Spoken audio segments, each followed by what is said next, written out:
Okay, students, today we'll be doing question number 5 of exercise 5.1.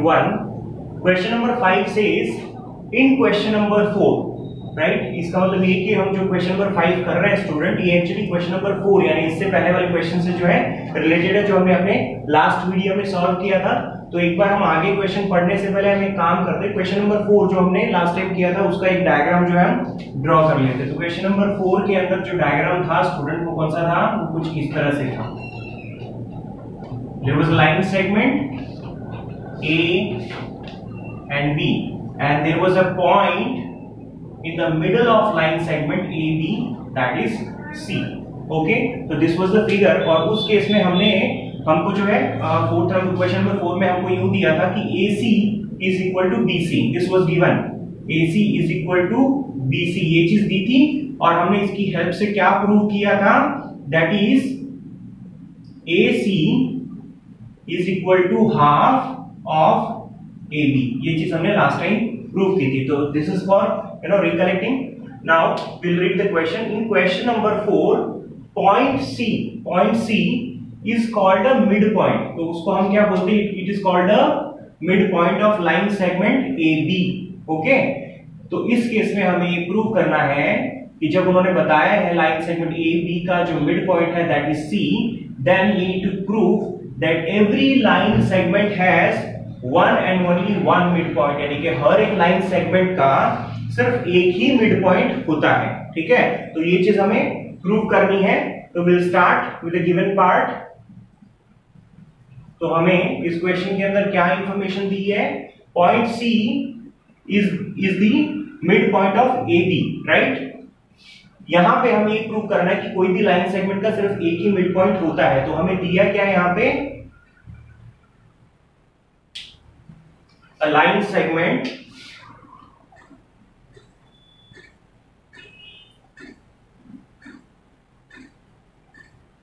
AB, this is given. तो हमें prove क्या करना है स्टूडेंट, वो भी हम लिख डालते हैं। तो सबसे पहले हम स्टेप्स में, प्रूव वाले स्टेप्स में हम जो चीजें दी होती है वो सारी चीजें हम डिटेल्स लिख डालते हैं। उसके बाद में क्या हमें लिखना होता है? टू प्रूव,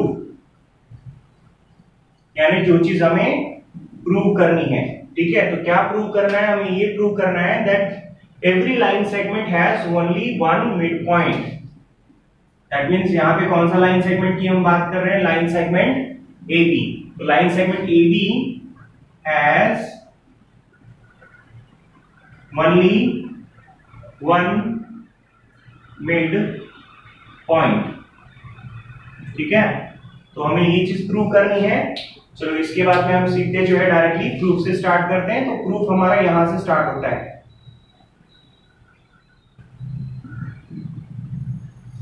ओके, सबसे पहले स्टूडेंट हमको दिया हुआ है लाइन सेगमेंट AB और हमें ये प्रूव करना है कि लाइन सेगमेंट AB का सिर्फ एक ही मिड पॉइंट होता है, दैट इज C। ठीक है, तो हम हमारा जो ये प्रूविंग पार्ट है हम एक कॉन्ट्रडिक्शन से ही स्टार्ट कर देते हैं स्टूडेंट। और वो कॉन्ट्रडिक्शन हम क्या लेके चलते हैं कि मान लो लाइन सेगमेंट AB के दो मिड पॉइंट हैं, एक है C और एक और हम ले लेते हैं दैट इज D। ओके, तो हम ये कॉन्ट्रडिक्शन से ही जो है स्टार्ट करते हैं। Suppose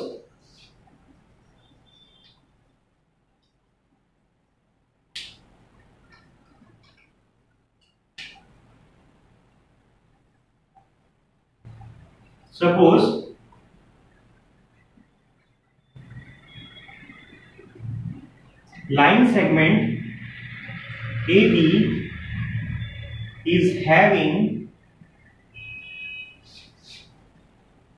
two midpoints। ठीक है, तो हम एक्चुअली इसी कॉन्ट्रडिक्शन से स्टार्ट करते हैं कि एक बार मान लो कि जो लाइन सेगमेंट AB है इसके कोई दो मिड पॉइंट है, two mid points, that is C and D। ठीक है, ओके, अगर ऐसा है कि लाइन सेगमेंट AB के दो मिड पॉइंट है, एक है C और एक है D, तो स्टूडेंट फिर उस केस में क्या हो जाएगा? तो उस केस में हम लोग ये बता सकते हैं कि AC is half of AB, क्योंकि C is the mid point of line segment A B, इसलिए हम बता सकते हैं कि ए सी जो है that is half of full that is A B. इसी तरीके से हम ये भी बता सकते हैं कि यहाँ पे हम डी को भी मिड पॉइंट मान के चल रहे हैं, तो हम ये भी बता सकते हैं कि A D is half of A B. तो ये दो इक्वेशंस बनेंगे, A C is half of A B, इसको हम इक्वेशन 1 मान लेते हैं, ठीक है। ओके, दूसरा A D is also half of A B. ऐसा क्यों? क्योंकि हमने एक कॉन्ट्रडिक्शन लेके चले हैं कि एक लाइन सेगमेंट के दो मिड पॉइंट हमने ले लिए हैं सी और डी, राइट। तो उस केस में हमने एक बार बताया कि A C is half of A B and A D is also half of A B, ठीक है। इसको हमने इक्वेशन 2 बता दिया। अब जो है यहां पे हमें करना है subtracting equation 1 from equation 2 we get equation subtract equation 2 में से हमें equation 1 को subtract कर रहा है, that means LHS में से LHS subtraction होगा, RHS में से RHS subtraction होगा। So we have AD minus AC is equal to half AB minus half AD, okay। तो नेक्स्ट स्टेप में AD minus AC is equal to half AB minus half AB, we get 0। और next step में AD minus AC कितना होता है वो check कर लेते हैं। AD minus AC, you see AD कहां से कहां तक है, AD, ये पूरा जो है that is AD, उसमें से हमें कितना लेस करना है, AC, यानी कि AD में से हमें AC इतना पार्ट लेस करना है, तो बच जाएगा that is CD, ठीक है। AD minus AC we get CD which is equal to 0। अच्छा स्टूडेंट, CD equals to 0 का मीनिंग क्या है? CD equals to 0 का मीनिंग हम चेक करते हैं, उससे पहले हम देख लेते हैं अगर मान लो ऐसा कुछ हमें मिलता CD is equal to 2, तो इसका मतलब ये होता है स्टूडेंट कि जो लाइन सेगमेंट CD है उन दोनों के बीच की दूरी जो है वो 2 यूनिट्स की दूरी है, क्योंकि CD is equal to 2। लेकिन इस केस में फिर क्या होगा, CD equals to 0, that means line segment C और D के बीच में बिल्कुल भी जो है डिस्टेंस नहीं है। C और D के बीच का डिस्टेंस जो है वो 0 है। इसका मतलब ये हुआ कि C और D जो है वो दोनों एक दूसरे के ऊपर जो है लाई करते हैं। तो हम क्या कंक्लूजन दे सकते हैं, therefore C and D coincides. और जब C और D एक दूसरे के ऊपर कोइंसाइड करते हैं, एक दूसरे के ऊपर लाई करते हैं, तो हमने ये स्टेटमेंट अब फाइनली प्रूव कर दिया है। Therefore we say that every line segment has only one mid point. Therefore we can say that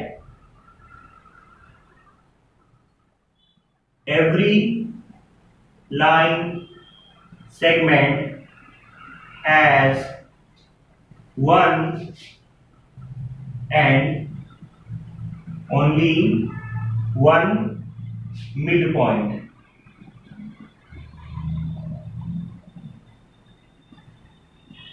Okay students, so we have proven this। एक बार वापस रिवाइज कर लेते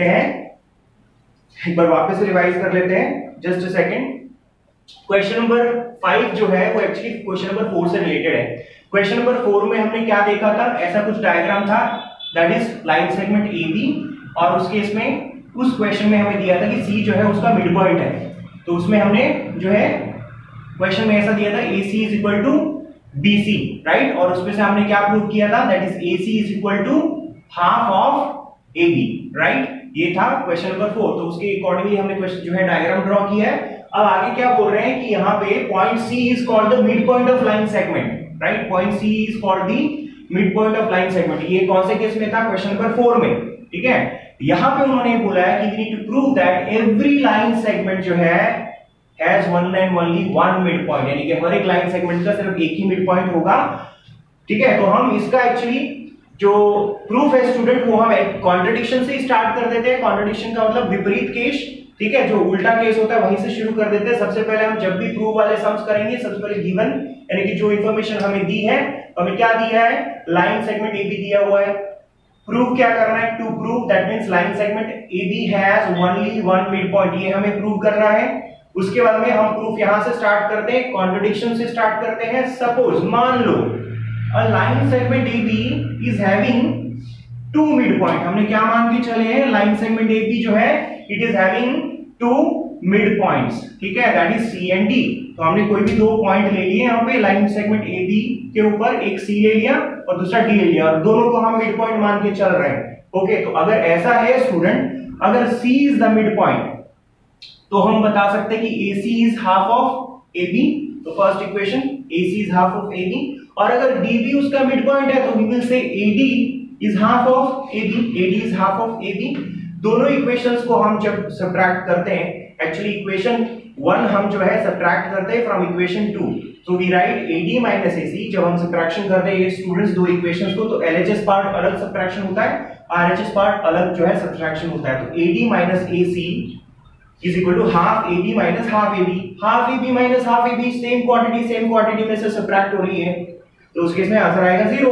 और फिर बचा क्या, AD minus AC, जो हमें क्या मिलेगा, AD minus AC A to D minus A to C, तो A to C जो है निकल जाएगा, बचेगा that is CD। तो finally that CD is equal to 0, और CD equals to 0 का मतलब क्या हुआ स्टूडेंट, कि उन दोनों के बीच में जो डिस्टेंस है वो टोटल 0 है। इसका मतलब ये हुआ कि दोनों पॉइंट एक दूसरे के ऊपर लाई करते हैं, therefore we can say point C and D coincides. और जब दोनों एक दूसरे के ऊपर कोइंसाइड होते हैं तो लास्ट स्टेटमेंट हम ये ले सकते हैं दैट वही अपना जो क्वेश्चन में है, that every line segment has one and only one mid point. Okay student, now question number 6 we are doing. Question number 6 says, in the given figure, there is a figure given here, and in that the question says, if AC is equal to BD, that means they have already given in the question itself that AC जो है वो BD के equal है, that means A to C is equal to B to D. Okay, so here we need to prove, हमें यहाँ पे prove करना है that is AB is equal to CD, that means A to B is equal to C to D, right? ये हमें prove करना है, ठीक है। तो we will start with given। सबसे पहले हमें इक्वेशन के अंदर क्या दिया है student, that we will write, ठीक है। तो सबसे पहले क्या दिया हमें, AC is equal to BD, AC is equal to BD, okay, ये चीज दी है। इसके बाद में हमें क्या प्रूव करना है, that will write, that means to prove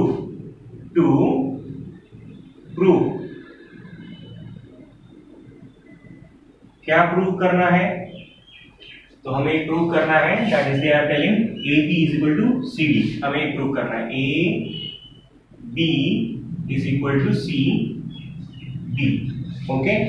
चलो ठीक है, जो इंफॉर्मेशन हमें दी है क्वेश्चन में वो लिख दिया, गिवन में हमें क्या प्रूव करना है वो हमने लिख दिया टू प्रूव वाले सेक्शन में। अब यहां से प्रूफ स्टार्ट होता है,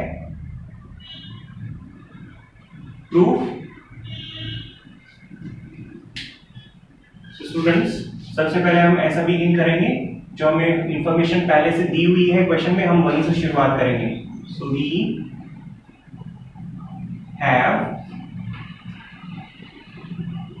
AC is equal to BD, right, ये हमें क्वेश्चन के अंदर ही दिया हुआ है, AC is equal to BD, okay. So this is actually equation 1, हम इसको इक्वेशन 1 मान के चलेंगे, और हर एक चीज का हमें रीजन लिखना है। हमने इक्वेशन क्यों लिखी है, तो क्योंकि ये क्वेश्चन में दिया है, तो गिवन, ओके फाइन।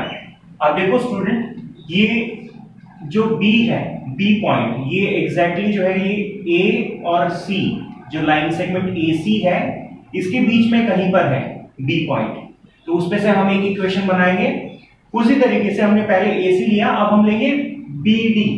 तो देखो स्टूडेंट, BD जो लाइन सेगमेंट है इसके बीच में कहीं पर पॉइंट CD है, तो उसके ऊपर से हम एक दूसरी इक्वेशन बनाएंगे। तो सबसे पहले हम ले लेते हैं line segment AC।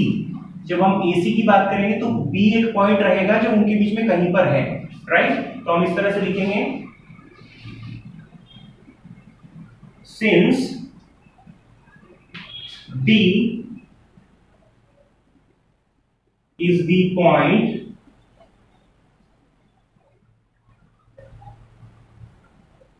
which lies between D is the point which lies between A and C. Okay, D जो पॉइंट है वो A और C के बीच में है, राइट? तो इस पे से हमें इक्वेशन बनेगी that is therefore AC is equal to AB plus BC, क्योंकि पॉइंट B जो है वो बीच में है कहीं पर, किसके? A और C के। तो हम ये जो पूरा AC है वो किसके बराबर मान सकते हैं? AB plus BC, right? तो AC is equal to AB plus BC, इसको हम जो है इक्वेशन 2 मान लेते हैं, राइट? इसी तरीके से student similarly again now we have point C which is somewhere between B and D. Point C lies between B and D.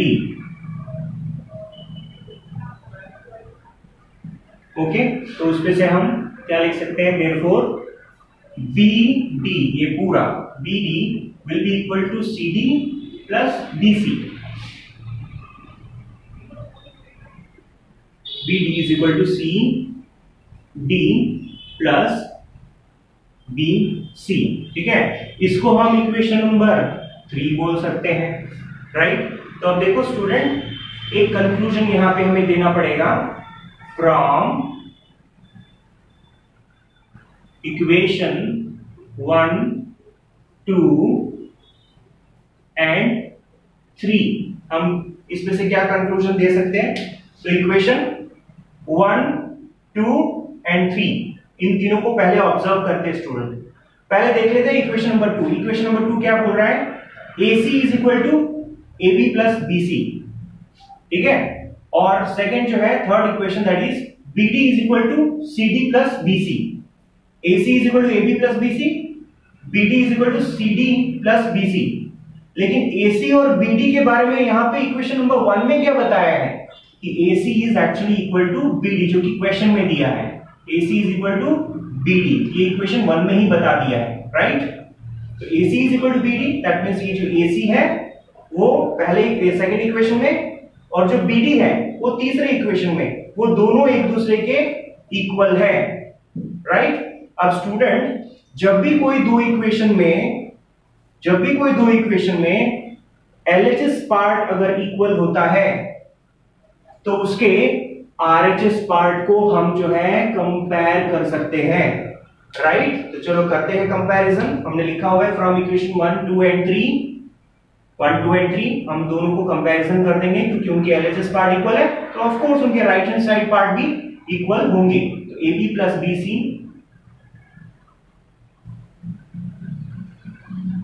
Is equal to CD plus BC।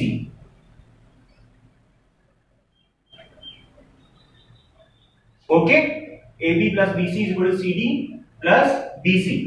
So here student, I can write this equation as AB plus BC।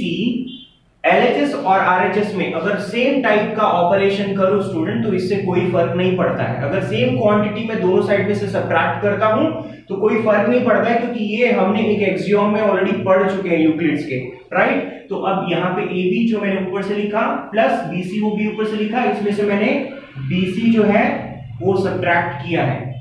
ऐसे ही right hand side से भी मैं BC को subtract करूंगा, BD plus BC ये तो ऊपर से लिखा और माइनस BC, यानी कि स्टूडेंट दोनों साइड में इक्वेशन यहां से यहां पे हम कैसे आए? सिर्फ दोनों साइड में मैंने इतना और अलग से किया है, दैट मींस दोनों साइड से मैं BC को लेस कर रहा हूं। ऐसा क्यों स्टूडेंट? तो हमें एक रीजन बताना पड़ेगा, यहां पे मैं आपको रीजन बता देता हूं। If equals are subtracted from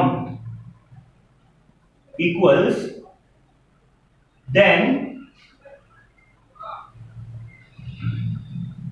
remainders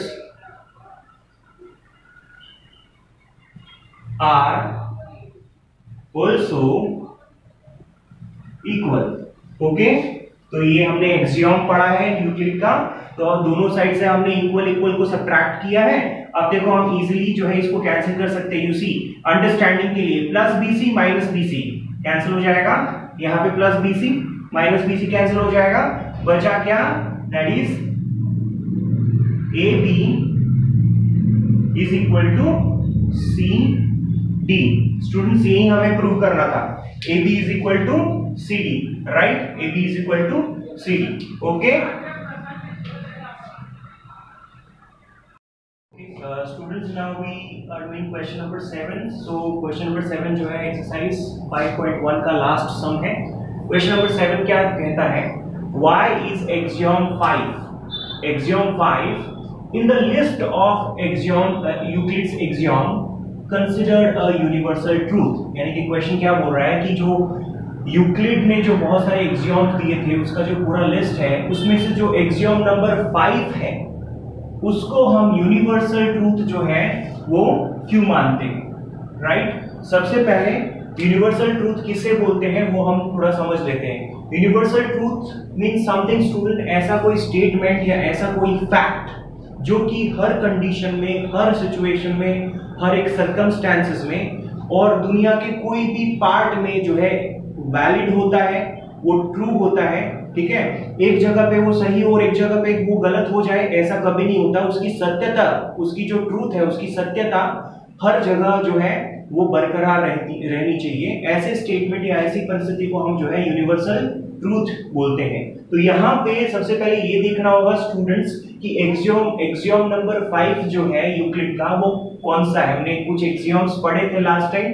so axiom number 5 states that the whole is greater than the part. Axiom number 5 जो है वो क्या बोलता है स्टूडेंट, जो होल है वो ग्रेटर है देन द पार्ट। ऑलरेडी हमें मालूम है, वैसे इट्स अ कॉमन सेंस कि जो पार्ट होता है वो सिर्फ एक छोटा टुकड़ा होता है, होल जो होता है वो पूरी क्वांटिटी होती है। तो ऑब्वियसली होल जो है वो ग्रेटर होता है किससे, पार्ट से। Still we need to understand this and how it is a universal truth, वो हम थोड़ा सा समझने की कोशिश करेंगे।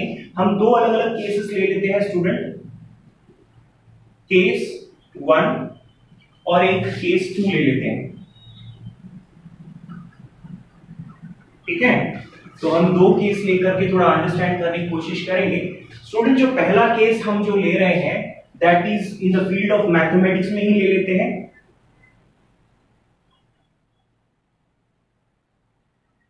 ठीक है। दूसरा केस कोई और दूसरी किसी फील्ड के अंदर से लेते हैं। Let's take it in from the field of geography,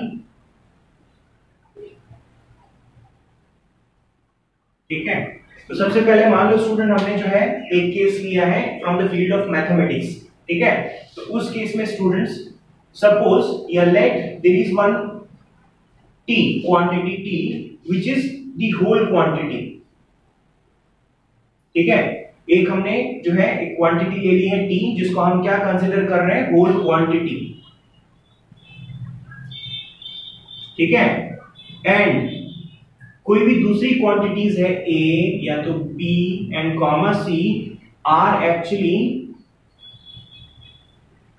part of T, okay.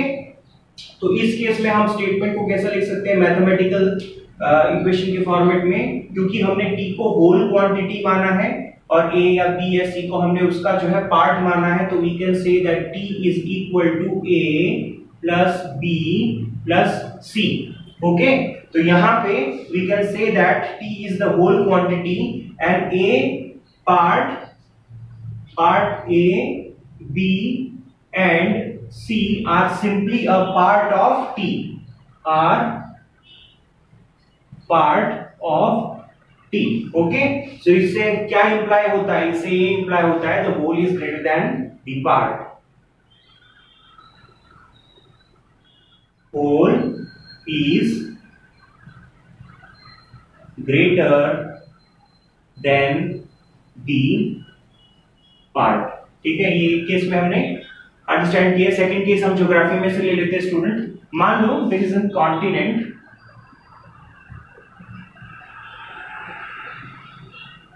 ठीक है, कॉन्टिनेंट हमने लिया है एशिया, राइट, और एक कंट्री ले लेते हैं, ठीक है, लेट्स टेक इंडिया, राइट। तो ये जो कंट्री है स्टूडेंट, ये कंट्री किसको बिलोंग कर रही है? ये इस कॉन्टिनेंट एशिया कॉन्टिनेंट को बिलोंग कर रही है, राइट। इसका मतलब क्या हुआ? This country India is actually a part of Asia, and Asia is greater than India, okay. तो यहां पे हमने एशिया को होल मान लिया है और इंडिया को जस्ट उसका हमने एक पार्ट माना है। ऑब्वियसली हमें मालूम है Asia is bigger in area than the country India, तो India we say it is a part of the continent Asia and continent Asia is greater than India. तो इसमें से क्या इंप्लाई होता है? इसमें से इंप्लाई होता है the whole is greater than a part, the whole is greater than the part, okay।